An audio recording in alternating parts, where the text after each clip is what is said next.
2 সহস্রাধিক মানুষের তাজা প্রাণ আর অন্তত 1010 মানুষের অঙ্গহানির এক রক্তক্ষয়ী যুদ্ধ থেকে মাত্র মাস 3 দূরে দাঁড়িয়ে আজকের কথাগুলো বলছি। শহরের রাস্তায় এখনো শহীদ ওয়াসিমদের রক্তের ছোপ ছোপ দাগ লেগে আছে। স্বাভাবিক জীবনে ফিরতে পারেনি এখনো শহীদের পরিবারগুলো। ইয়ামিনের মা হয়তো কাউকে পেলেই জানতে চাইছে আমার খোকার উপর কিসের এত রাগ ছিল ওদের। সে প্রশ্নের উত্তর হয়তো কেউ কোনোদিন দিতে পারবে না। বুকের ভেতর গুলি নিয়ে নিস্তেজ পড়ে থাকা শরীরটাকে ওরা যেভাবে কুকুরের মতো টেনে হিঁচড়ে খেয়েছে, সভ্য এই সমাজে সেই উত্তর কি আসলেই আছে? পুড়ে যাওয়া লাশগুলোর কথা মনে করে সারা জীবন হয়তো হৃদয়টা পুড়তে থাকবে হতভাগা সেই মায়েদের। শহীদ ওমরের মা এখনো মানুষ পেলেই হয়তো প্রশ্ন করছে, আমার ছেলের বুকে ওরা এতগুলো গুলি কেন করলো? মারার জন্য তো একটা গুলি যথেষ্ট।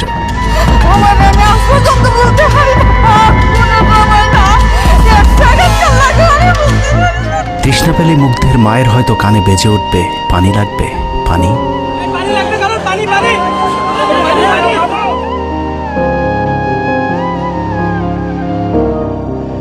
শুনেছি স্বাধীনতা অর্জনের চেয়ে রক্ষা করা অনেক কঠিন। স্বাধীনতার এই পতাকা সমুন্নত রাখতে যারা জীবন দিয়েছেন তাদের সে রক্ত যেন বৃথা না যায়। এ পতাকার জন্য যেন আর কাউকে জীবন দিতে না হয়। স্বাধীনতার এমন যুদ্ধ আর দেখতে চাই না। এ যুদ্ধের প্রতিপক্ষ অনেক হিংস্র, খুব নিষ্ঠুর। ওরা বুকে গুলি নিয়ে কাতরাতে থাকা মানুষকেও শান্তিতে মরতে দেয় না। ওরা আরো রক্ত চায়। 15 বছর মুসলিম নিধন করে ওদের এতটুকু অনুশোচনা নেই। রক্তের নেশায় এখনো বুঁদ হয়ে আছে হিংস্র পশু আত্মাগুলো। এদিকে এক পক্ষ নিজেদেরকে বিজয়ী ভেবে ঘরে ফিরেছে। ঘরে ফেরার আগে যাদের বাড়ি ঘরে আগুন দিয়ে ঘর থেকে বের করেছিল, সেই শত্রুকেই আবার তুলে নিয়েছিল নিজেদের ঘরে। লীগ নিষিদ্ধের কথা বলছে। এই নিষিদ্ধ করবার ম্যান্ডেটটা, নিষিদ্ধ করবার অধিকারটা তাদেরকে কে দিল? তারা এদেশের মানুষ, রাজনীতি করার অধিকার সকলের আছে। আমাদের কেড়ে নেওয়া যেমন অন্যায় ছিল, আমরাও আরেকজনের কেড়ে নেওয়ার অধিকার, এটা আমরা এভাবে বলি। আওয়ামী মানবরূপী দানব ঘাড়ের উপর বিষাক্ত কার্বন ডাই অক্সাইড ফেলছে, আর আমরা সেটাকে অক্সিজেন ভেবে বুকে নিচ্ছি। বিষাক্ত সাপ থেকে নিরাপদ না হয়ে সাপ নিয়ে খেলার পরিণতি কি হতে পারে সেটা বুঝতে খুব বেশি দেরি করবার প্রয়োজন নেই। আমার এই বার্তা আপনাদের কাছে পৌঁছানোর কয়েক ঘন্টা পরেই আপনার ঘরে যে শত্রুকে জায়গা দিয়েছিলেন তাদের সেই বিষমাখা মুখের বিষ আপনার গায়ে নেয়ার জন্য প্রস্তুত থাকুন। পূর্ব দিকে তাকিয়ে দেখুন, আকাশ আবারও কালো হয়ে এসেছে। ঘুটঘুটে অন্ধকার দেখে ঝড়ের গতি যতটুকু ভাবছেন অন্ধকারের সেই ঝড়ো বাতাস আসলে আলোর চেয়েও বেশি গতি নিয়ে ধেয়ে আসছে সবকিছু লণ্ডভণ্ড করে দিতে। প্রলয়ঙ্করী সেই ঝড়ের কবল থেকে প্রিয় মাতৃভূমিকে বাঁচাতে হলে দেশ রক্ষার পবিত্র দায়িত্ব যাদেরকে দেয়া হয়েছে, চলুন দেখে আসি তারা আসলে কতটা প্রস্তুত। জুলাইয়ের মাঝামাঝি পর্যন্ত সেনাবাহিনী ছাত্র আন্দোলন নিয়ে তেমন মাথা ঘামায়নি।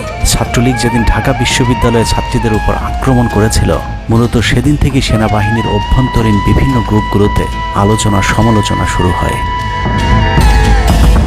17 তারিখ সকল ডিভিশনের জিওসিরা অফিসার এবং সৈনিকদেরকে কোনো ধরনের গুজবে কান না দেওয়ার পরামর্শ দেন। জিওসিদের পক্ষ থেকে সাফ জানিয়ে দেওয়া হয়, সরকার মিসক্রিয়েন্টদের বিরুদ্ধে যথাযথ ব্যবস্থা নিচ্ছে, এটা নিয়ে সেনাবাহিনীর মাথা ঘামানোর কিছু নেই।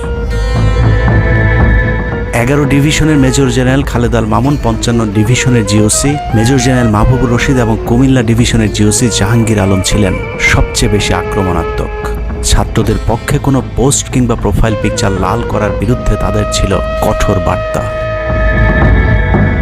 17 জুলাইয়ের গুরুত্বপূর্ণ আরেকটি ঘটনা হলো, Hasina air chief marshal Hasan Mahmud খানকে বিমান বাহিনীর MI-17 হেলিকপ্টারকে এভি গান কনফিগারেশন লোড করতে বলেন, যা মূলত যুদ্ধকালীন চূড়ান্ত সময় ব্যবহার করা হয়।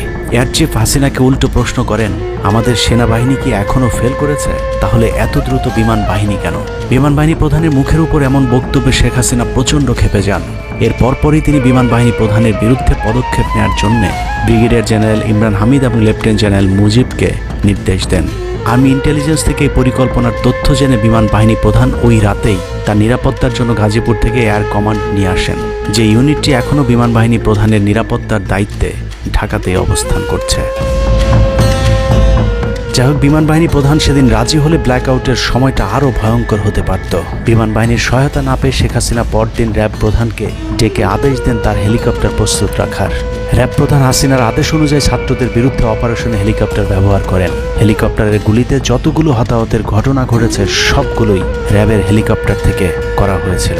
র্যাবের পাশাপাশি ঢাকার বাইরে দু একটি পাদে প্রায় সবকটি ডিভিশনের জিওসিরা দেশের বিরুদ্ধে অবস্থান নিয়েছিলেন।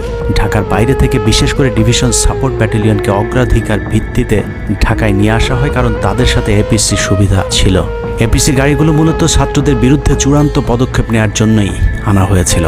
রাষ্ট্রীয় গুরুত্বপূর্ণ এলাকা কেপিআই রক্ষায় 19 তারিখে সেনা নামানোর সিদ্ধান্ত নেওয়া হয়। নিয়ম অনুযায়ী সেনাবাহিনীর কেপিআই রক্ষার দায়িত্ব পালন করার কথা থাকলেও বিভিন্ন জায়গায় দেখা গেছে সেনাবাহিনীর ছত্রছায়ায় পুলিশ এবং আওয়ামী লীগ ছাত্রলীগের সন্ত্রাসীরা ছাত্রদের উপর হামলা চালিয়েছে। কোথাও সরাসরি সেনাবাহিনীকেও গুলি চালাতে দেখা গেছে। এর মধ্যে ঢাকার 46 পদাতিক ডিভিশনের ইনফ্যান্ট্রি ব্রিগেডের ইউনিটগুলো ঢাকার প্রাণকেন্দ্রগুলোতে ছাত্রদের উপর সবচেয়ে বেশি দমন পীড়ন চালিয়েছে। অনুসন্ধানে 19 থেকে 23 জুলাই পর্যন্ত গণহত্যার সাথে জড়িত সেনাবাহিনীর কয়েকজন অফিসারের নাম উঠে এসেছে, যারা এখনো পর্যন্ত গুরুত্বপূর্ণ সব পদে বহাল আছেন, যা ডক্টর মোহাম্মদ ইউনূস সরকারের জন্য অত্যন্ত বিপজ্জনক। কতটা বিপজ্জনক সেটা বোঝার জন্য আন্দোলনের সময়টাতে ওই অফিসারদের ভূমিকা কী ছিল সেটা একটু দেখে আসি। আন্দোলনের সবচেয়ে বেশি রক্তক্ষেকো ছিলেন বিজিবির ডিজি মেজর জেনারেল আশরাফ। সূত্র জানিয়েছে ভারতীয় নাগরিকদের বিজিবির পোশাক পরিয়ে মাঠে নামিয়েছিলেন বিজিবির এই মহাপরিচালক। সেনাবাহিনী শেখ হাসিনাকে পদত্যাগের পরামর্শ দেওয়ার পরেও শুধু বিজিবিকে নিয়ে হত্যাকাণ্ড চালিয়ে শেখ হাসিনাকে ক্ষমতায় রাখার গ্যারান্টি দিয়েছিলেন মেজর জেনারেল আশরাফ। 5 তারিখ হাসিনা পালিয়ে যাবার আগ মুহূর্তে তিনি স্বরাষ্ট্রমন্ত্রীকে ফোন করে বলেছিলেন, কয়েক হাজার মানুষ মারলেই পরিস্থিতি ঠান্ডা হয়ে যাবে, অতএব কোনো অবস্থাতেই যেন প্রধানমন্ত্রী পালিয়ে না যান। স্বরাষ্ট্রমন্ত্রীকে তিনি এমনটাই পরামর্শ দিয়েছিলেন। 5 তারিখ সকাল থেকে দুপুর পর্যন্ত ঢাকা শহরে সবচেয়ে বেশি তৎপরতা ছিল বিজেপির। ওই দিন সকাল থেকেই ঢাকার প্রবেশ পথগুলোতে চেকপোস্ট বসিয়ে তল্লাশি চালিয়েছিল মেজর জেনারেল আশরাফের বিজিবি। বিজিবির একটি সূত্র জানিয়েছে, বিজিবি মহাপরিচালক প্রতিদিন সিওদের কাছ থেকে হিসেব নিতেন কে কতজন ছাত্র হত্যা করেছে। বিজিবি মহাপরিচালকের নির্দেশনায় খুনের সেই প্রতিযোগিতায় সবচেয়ে ভালো পারফর্মার ছিল কর্নেল রিদওয়ান। সূত্রের মতে ছাত্র আন্দোলনে বিজিবি অন্তত 500 শিক্ষার্থীকে গুলি করে হত্যা করেছে। বিজিবি প্রধান এবং রিদওয়ানের মতো তার অনুগত অফিসারদের জেলে থাকার কথা, কিন্তু তারা এখনো গুরুত্বপূর্ণ সব দায়িত্ব পালন করে যাচ্ছে। আর মেজর জেনারেল আশরাফ এখন পর্যন্ত বিজিবি প্রধানের চেয়ারেই বসে আছেন। 46 ডিভিশনের brigade commander brigadier general Imran 24শে জুলাই রাতে তড়ি ঘড়ি করে বের হচ্ছিলেন। এ সময় পাশ থেকে আরেকজন অফিসার তাকে জিজ্ঞেস করেছিলেন কোথায় যাচ্ছেন। তিনি তখন বলেছিলেন শিকারে যাচ্ছি। শিকার শেষে পরদিন নিজেদের মধ্যে কতজনকে গুলি করে মেরেছেন তা নিয়ে হাসাহাসি করেছিলেন brigade commander brigadier general Imran. Brigadier Imran 5 তারিখ যারা কুয়ের পরিকল্পনা করেছিলেন তাদের মধ্যে অন্যতম। যদিও সেনা প্রধানের দূরদর্শিতায় তা সম্ভব হয়নি, কিন্তু অদৃশ্য কারণে তার বিরুদ্ধে এখনো পর্যন্ত কোনো ব্যবস্থা নেওয়া হয়নি। কুমিল্লার জিওসি মেজর জেনারেল জাহাঙ্গীর আলমের পাঠানো কুমিল্লার 15 বিট সাপোর্ট ব্যাটালিয়নকে বাড্ডায় ছাত্রদের দমনে নামানো হয়েছিল। আপনাদের মনে থাকবার কথা, 4 তারিখ দুপুরে কুমিল্লার একটি ভিডিও সোশ্যাল মিডিয়াতে ছড়িয়ে পড়েছিল, যেখানে দেখা গিয়েছে সেনাবাহিনীর একটি এপিসি থেকে পুলিশের দিকে লক্ষ্য করে ফায়ার করা হচ্ছে। অনেকের মাঝে একটি ভুল ধারণা রয়েছে যে কুমিল্লা ক্যান্টনমেন্টের সেনাবাহিনী হয়তো ছাত্র জনতার পাশে দাঁড়িয়েছিল। মূল ঘটনা হলো 4 তারিখ দুপুর 11টার দিকে সোশ্যাল মিডিয়াতে ছড়িয়ে পড়া ওই ভিডিওটি একজন জুনিয়র অফিসারের ব্ল্যাঙ্ক ফায়ার। ওই সময় ছাত্রদেরকে দেখা যায় এপিসির পাশে উল্লাস করতে। ঘটনার পরপর কুমিল্লার কুখ্যাত সন্ত্রাসী এমপি বাহার শেখ হাসিনার মিলিটারি সেক্রেটারিকে বিষয়টি ফোন করে জানালে উক্ত এপিসি ইউনিটটিকে ক্যান্টনমেন্টে ব্যাক করান জিওসি জাহাঙ্গীর আলম। ওই ঘটনাটিকে তিনি পরবর্তীতে নিজের ক্রেডিট হিসাবে মানুষের সামনে তুলে ধরে নিজেকে আওয়ামী বিরোধী হিসেবে চালিয়ে দেওয়ার চেষ্টা করেছেন, যার ফলশ্রুতিতে তিনি ডিজিএফআই প্রধানের মতো গুরুত্বপূর্ণ একটি পদ বাগিয়ে নেন। অথচ 4 তারিখ ওই ঘটনা বাদে কুমিল্লায় সবখানে সেনাবাহিনীর পাহারায় ছাত্র জনতাকে হত্যা করেছে আওয়ামী সন্ত্রাসীরা। 5 তারিখ সেনাবাহিনীর তৎকালীন chief of general staff lieutenant general Shahinul Haque খুনিদের অন্যতম একজন। কট্টর ভারতপন্থী এই দালাল আন্দোলনের শুরু থেকে শেষ পর্যন্ত হাসিনাকে টিকিয়ে রাখার যুদ্ধ চালিয়ে গিয়েছে। হাসিনা চলে যাবার পরও সেনাবাহিনীতে কু করার চেষ্টা করেছেন শাহিনুল হক। অথচ সেনাপ্রধান মধুর শাস্তি হিসেবে তাকে সিজিএস থেকে সরিয়ে এনডিসির কমান্ড্যান্টের মতো গুরুত্বপূর্ণ পদে বসিয়েছেন। এছাড়া সম্প্রতি আওয়ামী ঘেঁষায় এই কর্মকর্তাকে 15 বছর ধরে যেসব সেনাবাহিনীর কর্মকর্তারা প্রমোশন বঞ্চিত ছিলেন তাদের প্রমোশনের লক্ষ্যে গঠিত কমিটির প্রধান করা হয়েছে তাকে, যে কারণে বঞ্চিত অফিসারেরা শঙ্কায় আছেন ন্যায্য অধিকার ফিরে পাবার। নবম ডিভিশনকে মনে করা হয় ঢাকার সেফগার্ড। এই পদে প্রধানমন্ত্রীর সবচেয়ে বিশ্বস্ত অফিসারকে বসানো হয় সব সময়। নবম ডিভিশনের জিওসি মেজর জেনারেল মঈন খানও ছিলেন হাসিনার গুম খুনের অন্যতম দোসর, অথচ তাকে এখনো পর্যন্ত স্বপদে বহাল রাখা হয়েছে, যা অত্যন্ত ঝুঁকিপূর্ণ। 5 তারিখের আগে আশুলিয়াতে ছাত্র হত্যা থেকে শুরু করে 5 তারিখের পরে গার্মেন্টসের সব অস্থিরতার জন্য নবম ডিভিশনের এই জিওসি সরাসরি যুক্ত। সেনাবাহিনীর স্পর্শকাতর আরেকটি জায়গায় বসে আছেন আরেক খুনি ব্রিগেডিয়ার জেনারেল সেলিম আজাদ। সেনাবাহিনীর সিভিল যে কোনো অপারেশনে যেতে ডিরেক্টর মিলিটারি অপারেশনের পারমিশন নেওয়া বাধ্যতামূলক। এমনকি জরুরি ভিত্তিতে কোনো অপারেশনে যেতে হলেও তাকে অবশ্যই পরে অবহিত করতে হয়, অর্থাৎ তার অনুমতিক্রমে সেনাবাহিনী ঢাকাতে সব হত্যাকাণ্ড চালিয়েছে। শুধু তাই নয়, তিনি খবর রাখতেন যারা অপারেশনে ছাত্রদের উপর গুলি চালাতো না তাদেরকে নাজিমুদ্দৌলা অকথ্য ভাষায় গালাগাল করত। নাজিমুদ্দৌলা সাবেক কুখ্যাত ডিজিএফআই ডিজি মেজর জেনারেল আকবর হোসেনের এপিএস ছিলেন, অথচ তাকে এখনো পর্যন্ত তার সেই গুরুত্বপূর্ণ পদ থেকে সরানো হয়নি। ব্রিগেডিয়ার জেনারেল আকসার ইন্টারন্যাশনাল অ্যাফেয়ার্স ব্যুরো আইএবির ডিরেক্টরের দায়িত্বে আছেন। বহুল আলোচিত আয়নাঘরের পুরো নিয়ন্ত্রণ ছিল সেনাবাহিনীর এই কর্মকর্তার হাতে। তার হাতে রাজনৈতিক দল এবং নেতাদের ভাগ্য নির্ধারিত হয়। আওয়ামী লীগ সরকারের সময়কার গুরুত্বপূর্ণ সেই দায়িত্ব পালন করা ব্যক্তি এখনো পর্যন্ত তার সেই পুরাতন দায়িত্বই পালন করে যাচ্ছেন। সেনা সূত্র জানিয়েছে আকসারের ভারত কানেকশন এতটাই শক্তিশালী যে সেনা প্রধানও নাকি তাকে তার চেয়ার থেকে সরাতে পারছেন না। কদমবুচি জেনারেল খ্যাত মেজর জেনারেল মাহবুবুর রশিদ যশোর ডিভিশনের জিওসি। সামরিক নিয়ম ভেঙে গোপালগঞ্জে সবার সামনে হাসিনার পা ছুঁয়ে সালাম করেছিলেন major general Mahbubur Rashid. 5 August এবং 7 আগস্ট সেনাবাহিনীর গাড়ি পোড়ানোর পরেও সেনাবাহিনীকে কোনো অ্যাকশনে যেতে দেয়নি সেনাবাহিনীর এই আওয়ামী কর্মকর্তা। সূত্র জানিয়েছে 5 তারিখের পর থেকে এ পর্যন্ত একাধিকবার গোপালগঞ্জ আওয়ামী লীগ নেতাদের বাড়িতে গিয়ে বৈঠক করেছেন তিনি, অথচ মাহবুবকে এখনো পর্যন্ত জিওসির পদে বসিয়ে রাখা হয়েছে। তার এই ক্ষমতাকে কাজে লাগিয়ে আওয়ামী লীগের অসংখ্য নেতাকর্মীকে ভারতে যাবার সুযোগ করে দিয়েছেন major general Mahbubur Rashid. Colonel Asad Khulna DGFI এর ডেড কমান্ডার। সেখানে বসে তিনি রয়ের সব পরিকল্পনা বাস্তবায়ন করে যাচ্ছে। জুলাই আন্দোলনের সময় যিনি আর্মি অফিসারদেরকে বলেছিলেন দেখে দেখে গুলি করেন, প্রতি গুলিতে একটা করে মারতে হবে, অথচ সেই কর্মকর্তা এখনো খুলনাতে বসে বিএনপি জামায়াতের নেতাকর্মীদের মধ্যে বিভক্তির ষড়যন্ত্র করে যাচ্ছে। খুলনা অঞ্চল দিয়ে তার সহায়তায় শেখ পরিবারের সবচেয়ে বেশি সংখ্যক সদস্য ভারতে পালিয়েছে। বগুড়া ডিভিশনের GOC major general Khaled Al Mamun এখনও জিওসি পদে আছেন। বগুড়া থেকে আসা 11 ডিভিশনের 7 ইস্ট বেঙ্গল এনে ঢাকার প্রবেশ পথ নিয়ন্ত্রণের জন্য গাজীপুরে রেখেছিলেন তিনি। উত্তরা গাজীপুর এলাকায় সংঘটিত হত্যাকাণ্ডের বেশিরভাগই জড়িত ছিল বগুড়ার 7 ইস্ট বেঙ্গল। রহস্যজনক কারণে 7 ইস্ট বেঙ্গলকে এখনো পর্যন্ত বগুড়ায় ফেরত না পাঠিয়ে ঢাকাতেই রাখা হয়েছে। মেজর জেনারেল ফেরদৌস হাসান সেলিম, যার মা ছিলেন হাসিনার অত্যন্ত ঘনিষ্ঠ বান্ধবী। ফেরদৌস সেলিম শেখ হাসিনাকে ফুপু বলে ডাকতেন। 27তম বিএমএ লং কোর্সের এই অফিসারের পাসিং আউটে শেখ হাসিনা নিজে উপস্থিত ছিলেন, যদিও হাসিনা তখন বিরোধী দলীয় নেত্রী ছিলেন। ডিজিএফের পদে থাকাকালীন হাসিনার টাকা পাচার এবং থাইল্যান্ডের বিভিন্ন ব্যবসা দেখাশোনার দায়িত্ব ছিল তার। 5 তারিখের সময়টাতে গুরুত্বপূর্ণ কোনো পদে না থাকায় নিজেকে এখন আওয়ামী বিরোধী দাবি করছেন ফেরদৌস হাসান সেলিম। ভয়ঙ্কর বিষয় হচ্ছে ডক্টর মোহাম্মদ ইউনূসকে ভুল বুঝে ইউনূসের মিলিটারি সেক্রেটারি পদে বসে সব কুটচাল চেলে যাচ্ছেন major general Ferdous Hasan. Guarantee দিয়ে বলে রাখলাম, সুযোগ পেলে সবার আগে ডক্টর মোহাম্মদ ইউনূসের মিলিটারি সেক্রেটারি নিজেই ইউনূসের গলা চেপে ধরবে। অতএব যত দ্রুত সম্ভব ডক্টর মোহাম্মদ ইউনূসের মিলিটারি সেক্রেটারির পদ থেকে তাকে সরাতে হবে। শেখ হাসিনার গণভবন ঠেকাতে সবচেয়ে বেশি শক্ত বলয় তৈরি করা হয়েছিল। অনুসন্ধানে জানা যায় শেখ হাসিনাকে রক্ষা করতে গণভবনের আশপাশে সেনাবাহিনীর অন্তত 13টি অস্থায়ী চেকপোস্ট বসানো হয়েছিল, যেখানে east Bengal regiment, field regiment artillery, Bangladesh infantry regiment, infantry brigade headquarter সহ সেনাবাহিনীর বেশ কয়েকটি চেকপোস্ট বসানো হয়েছিল শুধুমাত্র শেখ হাসিনাকে রক্ষা করার জন্য। সেনাবাহিনীর এসব আর্মি অফিসারদের সম্মিলিত অপারেশনে ছাত্রদের উপর চালানো হয়েছে নির্মম নৃশংস হত্যাযজ্ঞ। কিন্তু এই হত্যাকাণ্ডই সেনাবাহিনীর ভেতরে থাকা দেশপ্রেমিক অফিসারদের বিবেকের দরজা খুলে দিয়েছিল। 20 থেকে 23 জুলাই ইন্টারনেট বন্ধ করে যে পৈশাচিক হত্যাকাণ্ড চালানো হয়েছে সেই দৃশ্য যখন একের পর এক সামনে আসতে শুরু করেছিল, তখন সাধারণ মানুষ যেভাবে স্তম্ভিত হয়েছিল, ঠিক একইভাবে সেনাবাহিনীর বিবেকবান জুনিয়র এবং মধ্যম সারির অফিসারদেরকেও ব্যাপকভাবে নাড়া দেয়। ভিডিওগুলো যত ছড়িয়ে পড়ছিল ততই থমথমে হয়ে উঠতে থাকে সেনাবাহিনীর অভ্যন্তরীণ পরিবেশ। 27 তারিখ প্রাপ্ত গোয়েন্দা তথ্যের ভিত্তিতে সেনাপ্রধানকে জানানো হয় পরিস্থিতি নিয়ন্ত্রণের বাইরে চলে যাচ্ছে। কোনো অবস্থাতেই প্রধানমন্ত্রীকে ক্ষমতায় রেখে পরিস্থিতি নিয়ন্ত্রণ করা সম্ভব নয়। গোয়েন্দা ওই রিপোর্টে আরও জানানো হয় সেনাবাহিনীর ভেতরে বিদ্রোহের আশঙ্কা দেখা দিয়েছে।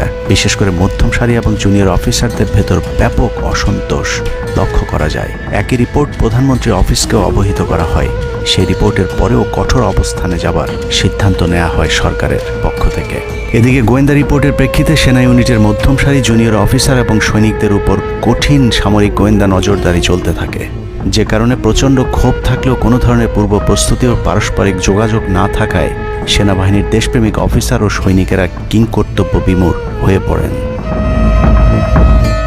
27-28 দুই দিন এভাবেই টান উত্তেজনার মধ্য দিয়ে কেটেছে। 29শে জুলাই শেখ হাসিনাকে পরিস্থিতি সম্পর্কে ধারণা দিতে সেনাপ্রধান সারা দেশের অফিসারদেরকে নিয়ে সেনা সদরের হেলমেটে একটি ভিডিও টেলিকনফারেন্সে দরবার গ্রহণ করেন।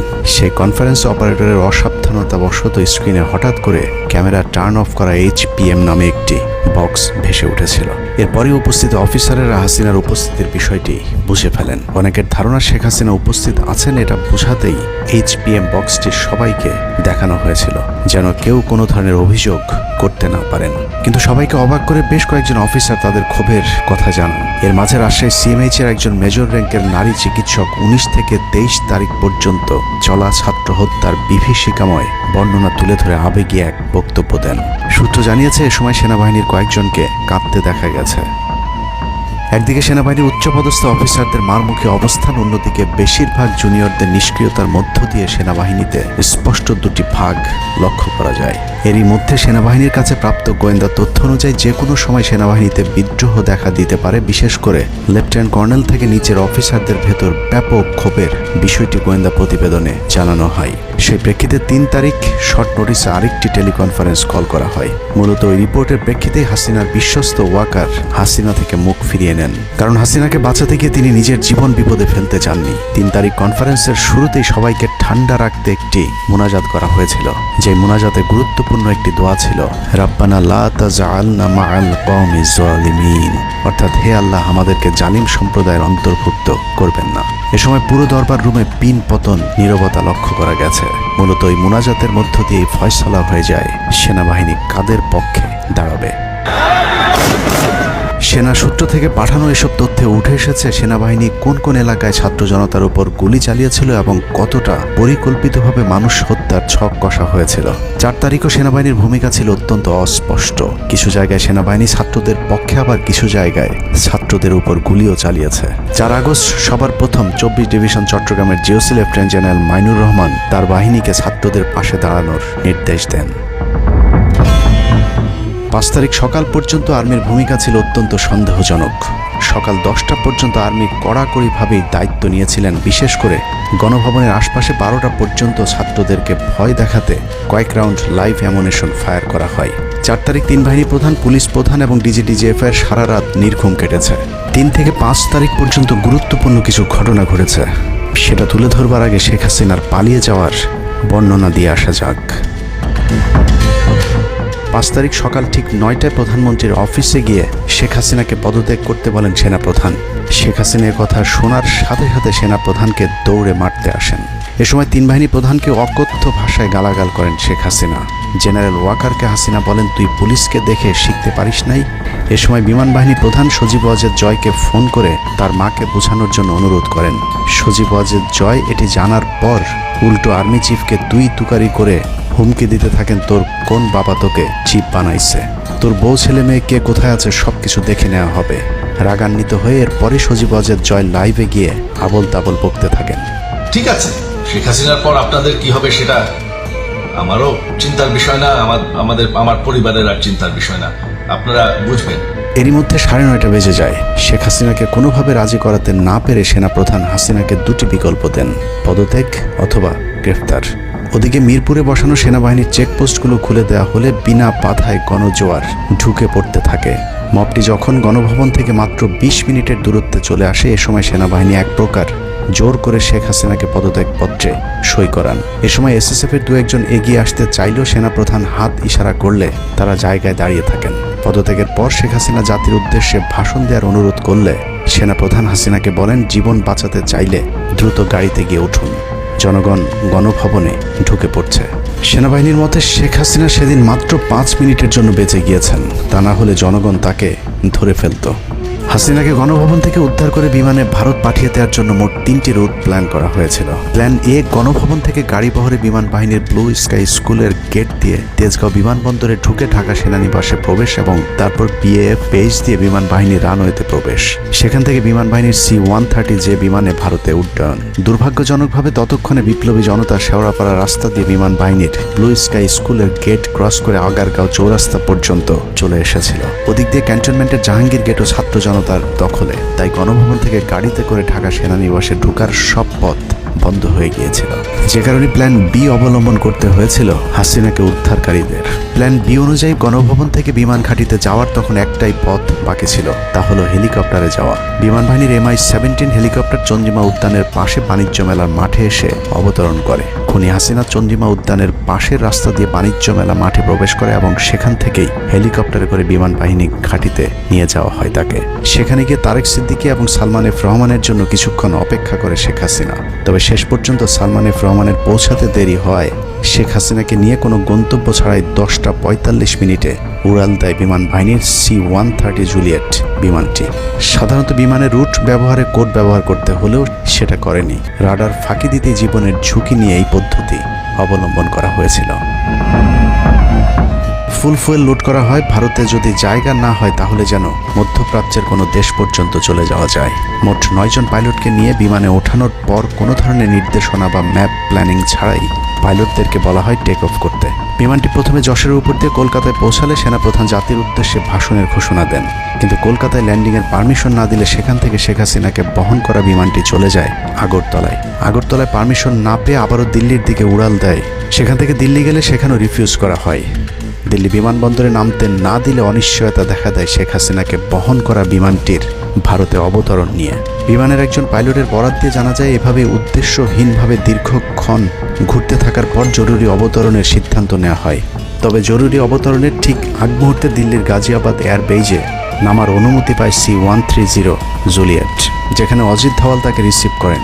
অবতরণে জটিলতার কারণেই 5 তারিখ সেনাপ্রধান জাতির উদ্দেশ্যে ভাষণ দিতে বারবার দেরি করছিলেন, কারণ তিনি নিশ্চিত হতে চাচ্ছিলেন শেখ হাসিনা ভারতে অবতরণ করেছেন। তারপরই বাংলাদেশের মানুষ মুক্তি পায় এক ফেরাউনের হাত থেকে। হাসিনা পালিয়ে যাওয়ার সেই খবর পৃথিবীর সবাই জানে, কিন্তু 3 থেকে 5 তারিখ পর্যন্ত ক্যান্টনমেন্টে কিছু ঘটনা ঘটেছে, যেই ঘটনা এখনও আমাদের কাছে অজানা। 3 তারিখ সেনাপ্রধানের ওই ভার্চুয়াল মিটিংয়ের পর মোটামুটি নিশ্চিত হয়ে যায় শেখ হাসিনা অধ্যায় বাংলাদেশের শেষ। শুরু হয় ভারতের প্ল্যান বি বাস্তবায়নের প্রক্রিয়া। 3 তারিখ রাতে আসিফ নজরুলের সাথে ডিজিএফআই কার্যালয়ের পাশের একটি ভবনে আসিফ নজরুলের ঘনিষ্ঠ বন্ধু major general Hamid, lieutenant general Mujib এবং মেজর জেনারেল ফেরদৌস সেলিমের একটি গোপন বৈঠক হয়, যেখানে ভারতীয় গোয়েন্দা সংস্থার 16 জন কর্মকর্তা উপস্থিত ছিলেন। মূলত 5 তারিখ শেখ হাসিনা পদত্যাগ করার পর করণীয় নির্ধারণ করতেই ওই বৈঠক অনুষ্ঠিত হয়। দীর্ঘ এই বৈঠক শেষে মোট 3টি বিকল্প নির্ধারণ করা হয়। প্রথমটি জরুরি অবস্থা জারি করে সেনাবাহিনীর হাতে ক্ষমতা দেয়া, দ্বিতীয়টি আসিফ নজরুলকে প্রধান উপদেষ্টা করে একটি অন্তর্বর্তীকালীন সরকার গঠন। অন্তর্বর্তীকালীন সরকারের ভেতরে যেন ভারতীয় বলয়ের লোকজন বেশি সংখ্যায় রাখা যায় সেটা নিশ্চিত করার ব্যাপারেও আলোচনা হয় বৈঠকে, এবং সেটা নিশ্চিত করতে আসিফ নজরুলের পেছনে সেনাবাহিনীর ওই অংশটির সর্বোচ্চ সাপোর্ট থাকারও নিশ্চয়তা দেওয়া হয়। মূলত আসিফ নজরুলকে সামনে রেখে সেনাবাহিনীর মাধ্যমেই দেশ চালানোর পরিকল্পনা করা হয়েছিল 3 তারিখের ওই গোপন বৈঠকে। 4 তারিখ 3 বাহিনী প্রধানের মধ্যে দফায় দফায় বৈঠক চলেছে। সেই বৈঠক থেকে সিদ্ধান্ত হয় 5 তারিখ সকাল 9টার মধ্যে শেখ হাসিনাকে চূড়ান্তভাবে পদত্যাগের বিষয়টি জানিয়ে দেওয়া হবে। এর পরপরই আসিফ নজরুলকে আবারও ক্যান্টনমেন্টে ডেকে আনা হয় এবং শেখ হাসিনার পদত্যাগের পর আওয়ামী নেতা কর্মীদেরকে যতটা সম্ভব নিরাপত্তা দেয়া, বেসরকারি বিভিন্ন প্রতিষ্ঠানগুলোতে যতটা সম্ভব আগের কর্মকর্তাদেরকে রেখে দেয়া এবং বিটিআর হত্যাকাণ্ড নিয়ে কোনো ধরনের পদক্ষেপ না নেওয়া সহ বেশ কিছু করণীয় ঠিক করে দেওয়া হয়। দীর্ঘ সেই আলোচনার কারণে 4 তারিখ সারা রাত ক্যান্টনমেন্টে অবস্থান করেছেন আসিফ নজরুল। তাৎক্ষণিক আসিফ নজরুলের কাঁধে 2টি দায়িত্ব দেওয়া হয়: আর্মির প্রতি সকলের আস্থা তৈরি করা এবং হাসিনার পদত্যাগের পরপর ছাত্রদেরকে সেনাবাহিনীর নিয়ন্ত্রণে নিয়ে আসা। কথা মতো আসিফ নজরুল 4 তারিখ রাত এবং 5 তারিখ খুব সকালে ক্যান্টনমেন্টে বসে ফেসবুকে তিনি 2টি পোস্ট করেন। পোস্টের প্রথমটি 4 তারিখ রাতে সেনাবাহিনীকে প্যাট্রিয়ট সম্বোধন করে করা হয়, যেন সেনাবাহিনীর প্রতি ছাত্র জনতার আস্থা বেড়ে যায়, এবং পরেরটি সংখ্যালঘুদের বাড়ি ঘরে হামলা না চালানোর অনুরোধ করে পোস্ট করা হয়। দুপুর 12টার আগে আসিফ নজরুলের করা হিন্দুদেরকে নিয়ে ওই পোস্টে প্রমাণ করে আসিফ নজরুল আগে থেকেই জানতেন কিছুক্ষণ পর আসলে কি ঘটতে যাচ্ছে। আমরা এখন আর্মি চিফের সাথে একটা আলোচনায় আছি। আমি যতটুকু ওনার সাথে কথা বলেছি, আমার কাছে মনে হয়েছে, আশা করছি আপনাদের জন্য অনেক বড় সুসংবাদ আসছে। বিজয়ের খবর আগেই জেনে যাওয়াটা সমস্যা না, কিন্তু সমস্যা হলো আসিফ নজরুল সবাইকে আন্দোলনের কেন্দ্রবিন্দু ঢাকা বিশ্ববিদ্যালয়ে যেতে না বলে ক্যান্টনমেন্টের সুখবরের অপেক্ষায় থাকতে বলেন। মূলত আসিফ নজরুলের ওই ফাঁদে পা দিয়ে ছাত্র জনতার জুলাই আগস্ট বিপ্লবের বিজয় হাতছাড়া হয়ে গিয়েছিল। ছাত্র নেতাদের সরলতাকে কাজে লাগিয়ে আসিফ নজরুল নাহিদ আসিফদেরকে সেনাপ্রধানের কাছে আসতে বলেন। নাহিদ, আসিফ, মাহফুজরা সেনাপ্রধানের কাছে যাবার আগে আসিফ নজরুলের প্রধান উপদেষ্টা হবার বিষয়টি চূড়ান্ত হয়ে যায়। সমন্বয়কেরা পৌঁছানোর পর সেনাপ্রধান তাদেরকে জানায় আসিফ নজরুল হচ্ছেন প্রধান উপদেষ্টা, কিন্তু ছাত্ররা ডক্টর মোহাম্মদ ইউনূসকে প্রধান উপদেষ্টা বানানোর দাবি করলে আসিফ নজরুল তাদেরকে জানায় ডক্টর ইউনূস প্রধান উপদেষ্টা হতে রাজি না। কিন্তু ছাত্র নেতাদের সাথে ইউনূসের আগে থেকে যোগাযোগ ছিল, যে কারণেই সেনাপ্রধানকে ছাত্ররা জানায় আমরা ডক্টর ইউনূসের সাথে একান্তে কথা বলতে চাই। ছাত্ররা ডক্টর ইউনূসকে ফোন করলে তিনি জানান প্রধান উপদেষ্টা হতে চান না সেনাবাহিনী কিংবা আসিফ নজরুলের কাছে তার এরকম কোনো বার্তা তিনি দেননি। এরপর ছাত্র নেতাদের দাবির মুখে ইউনূসকে প্রধান উপদেষ্টা বানাতে বাধ্য হয় সেনাবাহিনী। ডক্টর মোহাম্মদ ইউনূসকে প্রধান উপদেষ্টা করা হলেও ক্ষমতার কেন্দ্রে থেকে যায় ভারত নিয়ন্ত্রিত ক্যান্টনমেন্টের মদতপুষ্ট আসিফ নজরুল, যাকে তারা সুনিপুণভাবে গেল এক যুগে তিলে তিলে তৈরি করেছেন। আসিফ নজরুল তার মন্ত্রণালয়ের বাইরেও সবখানে নিয়োগ থেকে বদলি বরখাস্তের একক ক্ষমতা ভোগ করতে থাকে। একদিকে সেনাবাহিনীর ছত্রছায়া আসিফ নজরুলের হাত ধরে ভারতীয় এজেন্টদেরকে গুরুত্বপূর্ণ সব পদে বসানো হচ্ছিল, অন্যদিকে চলছিল পুরো দেশ দখলের ভয়ঙ্কর ষড়যন্ত্র। কিন্তু ছাত্রদের চাপের মুখে আসিফ নজরুলের পরিবর্তে ডক্টর মোহাম্মদ ইউনূসের প্রধান উপদেষ্টা হবার বিষয়টি কোনোভাবেই মেনে নিতে পারেনি সেনাবাহিনীর ভারতপন্থী অংশটি, যে কারণে 5 তারিখ রাতেই একটি ব্যর্থ সেনাকুয়ের ষড়যন্ত্র করা হয়েছিল। 5 তারিখের পরপর ইউনূসের একের পর এক ভারতীয় আগ্রাসন বিরোধী বক্তব্যে আতঙ্কিত হয়ে ওঠে ভারতীয় বলয়, যে কারণে 8 তারিখ শপথ নেয়ার আগেই ডক্টর মোহাম্মদ ইউনূসকে হত্যা করে সেনাকুয়ের আরেকটি চেষ্টা চালায় সেনাবাহিনীর ওই অংশটি। 8 তারিখ ডক্টর ইউনূসের নেতৃত্বে নতুন সরকার শপথের ঠিক আগ মুহূর্তে একটি সেনা কুয়ের চেষ্টা করা হয়। কুয়ের নেতৃত্ব দেন লেফটেন্যান্ট জেনারেল মুজিব এবং মেজর জেনারেল হামিদুল হক।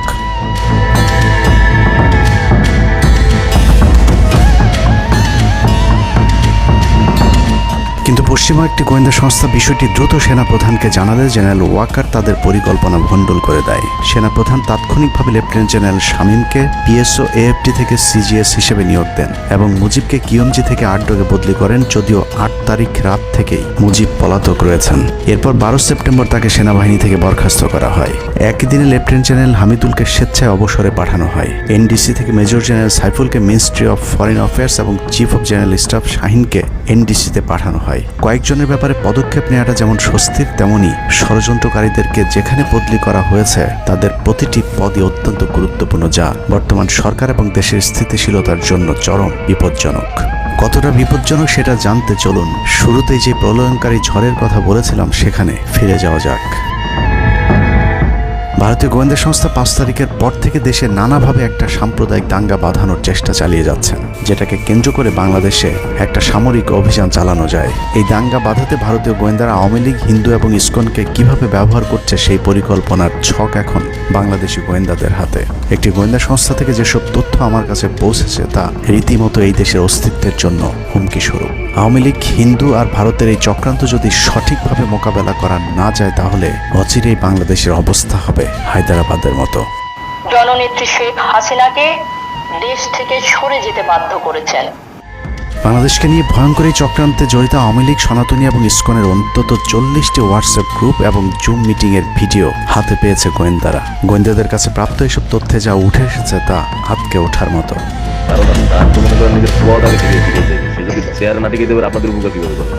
সেনাপ্রধান জামাত হলে এতদিন আওয়ামী লীগ বাইকে ফেলা দিত, ঠিক আছে?